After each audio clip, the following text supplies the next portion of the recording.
Bhojpuri cinema के superstar Khesari Lal Yadav के भोजपुरी गाने जमकर धमाल मचाते हैं। एक्टर के गाने अक्सर YouTube पर आते ही धमाल मचा देते हैं। एक्टर को YouTube किंग क्यों कहा जाता है, उन्होंने इसे फिर से साबित कर दिया है। खेसारी लाल यादव का यह इमोशनल गाना आपकी आंखें जरूर नम कर देगा। वीडियो में खेसारी लाल यादव और काजल राघवानी की धमाकेदार केमिस्ट्री दिखाई दे रही है। इस वीडियो को YouTube पर दर्शकों के बीच खासा पसंद किया जा रहा है। खेसारी लाल यादव और काजल राघवानी के इस इमोशनल वीडियो को YouTube पर अब तक 7,29,214 बार देखा जा चुका है। यह इमोशनल सीन भोजपुरी फिल्म मर्द का है, जिसे दर्शक खूब पसंद कर रहे हैं।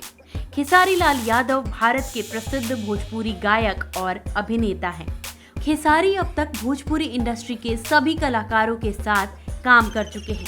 खेसारी को बिग बॉस जैसे रियलिटी शो में कंटेस्टेंट के तौर पर भी देखा जा चुका है। खेसारी को पहली सफलता अपने भोजपुरी एल्बम माल भिटाई मेला से मिली थी।